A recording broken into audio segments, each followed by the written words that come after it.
মোক ফোন কৰিছে কয় মই শ্বাহৰুখ খান বোলো ঠিক আছে কথা পাতিছোঁ। পাঠান মুভিখনক লৈ চাৰিওফালে তীব্ৰ উত্তেজনাৰ সৃষ্টি হৈ আছে, য'ত কিছুমান মানুহে পাঠান মুভিক ছাপোৰ্ট কৰি কৈছে যে আমি পাঠান মুভিখন চামেই, আৰু কিছুমান মানুহে পাঠানৰ বিৰোধিতা কৰি তেওঁক বয়কট কৰিবলৈ কৈ আছে। ইতিমধ্যে শুনিবলৈ পোৱা গৈছে যে পাঠান মুভিখনে প্ৰায় 4,50,000 টিকেট বিক্ৰী কৰিবলৈ সক্ষম হৈছে, যিখিনি বলিউডৰ কোনো মুভিয়ে আগত কৰিব পৰা নাছিল। তদুপৰি ৱাৰ মুভিখনে 4,10,000 টিকেট বিক্ৰী কৰিবলৈ সক্ষম হৈছিল, যদিও পাঠান মুভিখনে সৰ্বোত্তম টিকেট বিক্ৰী কৰিবলৈ সক্ষম হৈছে বুলি সকলোৱে জানিবলৈ দিয়ে। আৰু আপোনাক জনাব বিচাৰোঁ যে পাঠান মুভিখন অহা 25 জানুৱাৰী তাৰিখে আপোনাৰ ওচৰৰ চিনেমাঘৰত আহি আছে। ইয়াৰ উপৰিও পাঠান মুভিখনক বিৰোধিতা কৰি যেতিয়া বজৰং দলে পাঠান মুভিখনৰ পোষ্টাৰ জ্বলাই দিছিল, তেতিয়া সেই বিষয়ে সাংবাদিকে ডক্টৰ হিমন্ত বিশ্ব শৰ্মাদেৱক শ্বাহৰুখ খানৰ নাম লৈ প্ৰশ্ন সুধিছিল। তেতিয়া তেওঁ কৈছিল কোন শ্বাহৰুখ খান। সেই ডক্টৰ হিমন্ত বিশ্ব শৰ্মাদেৱে পিছদিনাখন ৰাতিপুৱা টুইট কৰি কৈছিল যে শ্ৰী শ্বাহৰুখ খানে তেওঁক ফোন কৰিছিল। সেই টুইটখন লৈ গোটেই দেশজুৰি তোলপাল লাগিছিল আৰু সেই বিষয়ে চৰ্চা চলিছিল যে কোন শ্বাহৰুখ খানৰ পৰা শ্ৰী শ্বাহৰুখ খান হৈ গ'ল মাত্ৰ 24 ঘণ্টাৰ ভিতৰলৈ।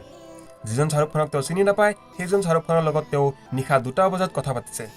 এই বিষয়ে ইণ্ডিয়ান এক্সপ্ৰেছে এখন আৰ্টিকেল প্ৰকাশ কৰিছিল। তাৰ বিৰোধিতা কৰি ডক্টৰ হিমন্ত বিশ্ব শৰ্মাদেৱে টুইট কৰিছিল যে তেওঁক শ্বাহৰুখ খানে ফোন কৰি নিজৰ পৰিচয় দিছিল আৰু তেওঁৰ মুভিৰ পোষ্টাৰ জ্বলাই দিয়াৰ বিষয়ে তেওঁ চিন্তিত আছিল আৰু তেওঁ মোৰ পৰা হেল্প বিচাৰিছিল। তেতিয়া ডক্টৰ হিমন্ত বিশ্ব শৰ্মাই কৈছিল যে মই হ'লো এখন ৰাজ্যৰ CM, মই কেতিয়াও হিংসাত্মক কাৰ্যক ছাপোৰ্ট নকৰোঁ। কোনোবা লোকে কিবা হিংসাত্মক কাৰ্যত জড়িত হ'লে তেওঁৰ এগেইনষ্টত মই একশ্যন ল'ম আৰু সময় হ'লে তেওঁক মই জেলতো ভৰাই দিম, আপুনি চিন্তা কৰিব নালাগে, এই বুলি তেওঁ নিজৰ টুইটত লিখিছিল।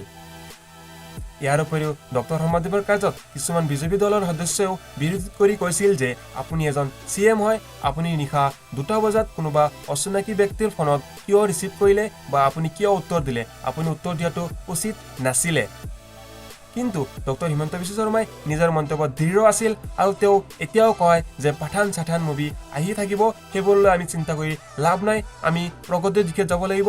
আৰু তেওঁ লগতে কয় যে ডক্টৰ বেজবৰুৱাটো আহি আছে, আমি সেইটোত বেছি ফ'কাছ কৰিব লাগিব, আমি অসমীয়া ইণ্ডাষ্ট্ৰীতহে বেছি ফ'কাছ কৰিব লাগিব। আৰু ইয়াৰ লগতে ডক্টৰ হিমন্ত বিশ্ব শৰ্মাই কৈছিল যে তেওঁ নিজৰ কালৰ অভিনেতাসকলকে চিনি পায়, তেওঁ শ্বাহৰুখ খানক চিনি নাপায় বুলি এতিয়াও তেওঁ মন্তব্য প্ৰকাশ কৰিছে আৰু তেওঁ নিজৰ মন্তব্যত দৃঢ় হৈ আছে।